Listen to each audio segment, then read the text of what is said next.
പൊരിക്കാത്ത നല്ല അടിപൊളി ഒരു പലഹാരം ഉണ്ടാക്കാം. ഇത് സിമ്പിളായിട്ട് ഉണ്ടാക്കാൻ പറ്റുന്നതാണ്. എല്ലാവരും ഉണ്ടാക്കി നോക്കണം.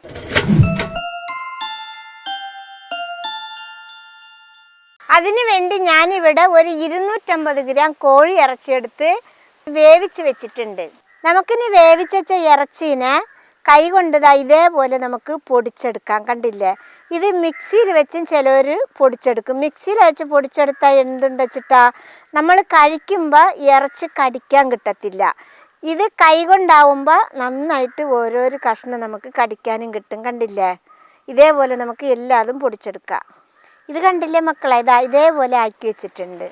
ഇനി നമുക്ക് ഇതിലേക്കുള്ള മസാല ഉണ്ടാക്കിയെടുക്കാം. അതിന് വേണ്ടിയിട്ട് നമുക്ക് ചട്ടിയിൽ 2 ടേബിൾ സ്പൂൺ വെളിച്ചെണ്ണ ഒഴിച്ചു കൊടുക്കാം.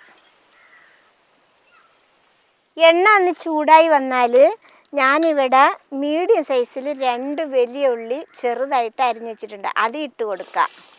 അതിൻ്റെ കൂടെ തന്നെ ഞാനൊരു വലിയ ഉരുളക്കിഴങ്ങ് ചെറുതായിട്ട് അരിഞ്ഞത് അതും ഇട്ട് കൊടുക്കാം. ഇനി അതിൻ്റെ കൂടെ ഒരു പച്ചമുളക് ചെറുതായിട്ട് അരിഞ്ഞത് ഇട്ട് കൊടുക്കാം. ലേശം കറിവേപ്പിലയും ഇട്ട് കൊടുക്കാം. ഇനി ഒന്ന് വാടി വരട്ടെ. ഉരുളക്കിഴങ്ങ് കുഞ്ഞതായിട്ട് തന്നെ മുറിക്കണേ. അപ്പോഴാണ് ഉള്ളിയുടെ കൂടെ അതും വേവുള്ളൂ. വലുതായിട്ട് മുറിച്ചാൽ ഉള്ളിയുടെ കൂടെ വേഗത്തില്ല. അതുകൊണ്ടാണ് ചെറുതായിട്ട് മുറിക്കണം പറഞ്ഞത്. ഇനി നമുക്കിത് മൂടി വെച്ചിട്ട് ഒരു 2 മിനിറ്റ് വേവിച്ചെടുക്കാം. ഞാനിപ്പോൾ ഉരുളക്കിഴങ്ങിന് വേവിച്ചെടുത്തിട്ടുണ്ട്. 2 മിനിറ്റ് എന്നാണ് പറഞ്ഞത്. ഇപ്പം 5 മിനിറ്റ് ആയിട്ടുണ്ട് വേകാൻ. ഇത് കണ്ടില്ലേ മക്കളെ? ഇതുപോലെ വഴണ്ട് വന്നാൽ മതിയേ. വല്ലാതെ കളർ മാറൊന്നും വേണ്ട. ഇനി നമുക്കിതിൽ 1 ടീസ്പൂൺ ഇഞ്ചിയും വെളുത്തുള്ളിയും ചതച്ചതിട്ട് കൊടുക്കാം. അതിൻ്റെ പച്ചമണമൊക്കെ ഒന്ന് മാറട്ടെ. ഇളക്കി കൊടുക്കാം. ഇപ്പം നമ്മുടെ ഇഞ്ചിയുടെയും വെളുത്തുള്ളിയുടെയും പച്ചമണം മാറിയിട്ടുണ്ട്. ഇനി നമുക്കിതിൽ മസാലകൾ ഇട്ട് കൊടുക്കാം. ഇനി നമുക്കിതിലേക്ക് 1/4 ടീസ്പൂൺ മഞ്ഞൾപ്പൊടി ഇട്ട് കൊടുക്കാം. 1/2 ടേബിൾ സ്പൂൺ മുളക് പൊടി ഇട്ട് കൊടുക്കാം. ഞാനിവിടെ കാശ്മീരി മുളക് പൊടിയാണ് ഇട്ട് കൊടുക്കുന്നത്. ഇനി ഇതിലേക്ക് 1 ടീസ്പൂൺ മല്ലിപ്പൊടി ഇട്ട് കൊടുക്കാം. 1 teaspoon chicken masala, 1/4 teaspoon garam മസാലയും കൂടി ഇട്ട് കൊടുക്കാം. ഇനി നമുക്കിതിൽ പാകത്തിനുള്ള ഉപ്പും കൂടി ഇട്ട് കൊടുക്കാം. ഇനി നമുക്കിത് നന്നായിട്ടൊന്ന് മിക്സാക്കി മസാലയുടെ പച്ചമണമൊക്കെ ഒന്ന് മാറി വരട്ടെ. അതുവരെ ഇളക്കി കൊടുക്കാം. ഇപ്പോൾ നമ്മുടെ മസാലയുടെ പച്ചമണമൊക്കെ നന്നായിട്ട് മാറിയിട്ടുണ്ട്. ഇനി നമുക്ക് നമ്മൾ പൊടിച്ചു വെച്ച ചിക്കനും കൂടി ഇട്ട് കൊടുക്കാം. നന്നായിട്ട് ചിക്കനും മസാലയും പാടെ മിക്സാക്കി ചിക്കനൊക്കെ ഒന്ന് ചൂടായി വരട്ടെ. ഇപ്പോൾ നമ്മുടെ ഇറച്ചിയൊക്കെ നന്നായിട്ട് ചൂടായി വന്നിട്ടുണ്ട്. ഇനി ഇതിൻ്റെ കൂടെ കുറച്ച് മല്ലിയിലയും കൂടി ഇട്ട് കൊടുക്കാം. വെതറി ഇട്ട് കൊടുക്കാം. ഇനി ഒന്ന് നന്നായിട്ട് ഇളക്കാം. ഇപ്പം നമുക്ക് ഇറക്കി വെക്കാം. ഇനി നമുക്കിതിലേക്ക് മാവ് കലക്കിയെടുക്കാം. അതിന് വേണ്ടിയിട്ട് ഞാനിവിടെ 1.5 കപ്പ് മൈദപ്പൊടിയാണ് എടുത്തിട്ടുള്ളത്. അതിലേക്ക് 1 മുട്ട അടിച്ചൊഴിക്കാം. ഇനി ഇതിൽ നമുക്ക് പാകത്തിനുള്ള ഉപ്പിട്ട് കൊടുക്കാം. കുറേശ്ശെ വെള്ളം ഒഴിച്ച് കൊടുത്തിട്ട് ഒന്ന് ലൂസാക്കി കലക്കിയെടുക്കാം. നമ്മൾ ദോശ ഉണ്ടാക്കാൻ മാവ് കലക്കിയെടുക്കുമല്ലോ, അതേപോലെ കലക്കിയെടുക്കാം. ഈ മുട്ട ഒഴിച്ചത് ഒരു സോഫ്റ്റ് കിട്ടാനാണ് കേട്ടോ.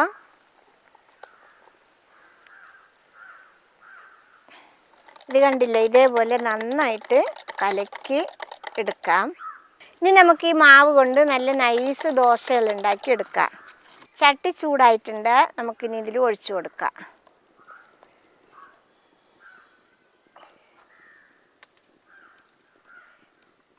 ഇതേപോലെ നൈസായിട്ട് ഉണ്ടാക്കിയെടുക്കാം. നമുക്കിനി ഇതൊന്ന് മറിച്ചിട്ട് കൊടുക്കാം. ഇപ്പോൾ നമ്മുടെ ഈ ദോശ വെന്തിട്ടുണ്ട്. ഇത് ഇനി നമുക്ക് എടുക്കാം. ഇതേപോലെ എല്ലാ ദോശയും നല്ല നൈസായിട്ട് നമുക്ക് ഉണ്ടാക്കിയെടുക്കാം.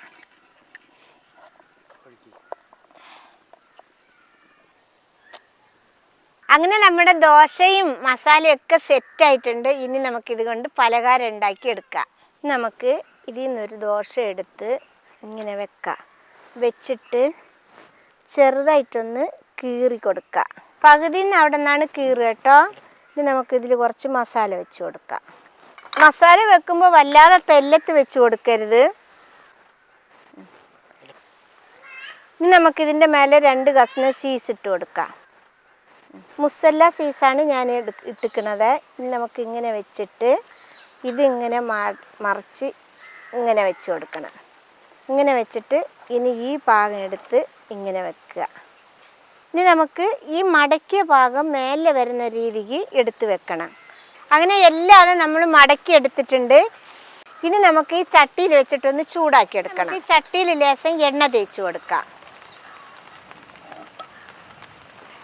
ഇനി നമ്മൾ ഈ മടക്കി വെച്ചത് ഓരോന്നായിട്ട് ഇതിൽ വെച്ച് കൊടുക്കാം. ഈ മടക്ക് മേലെ വരേണ്ട രീതിയിൽ വേണം വെക്കാൻ കേട്ടോ.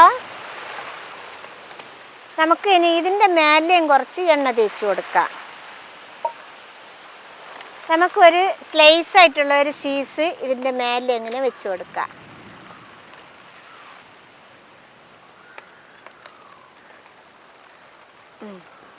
ഇനി നമുക്കിതിൽ കുറച്ച് വറ്റൽ മുളക് ചതച്ചത് ഇങ്ങനെ വിതറിയിട്ട് കൊടുക്കാം. ഇനി നമുക്കിതിൽ കുറച്ച് മല്ലിയിലയും കൂടി ഇട്ട് കൊടുക്കാം.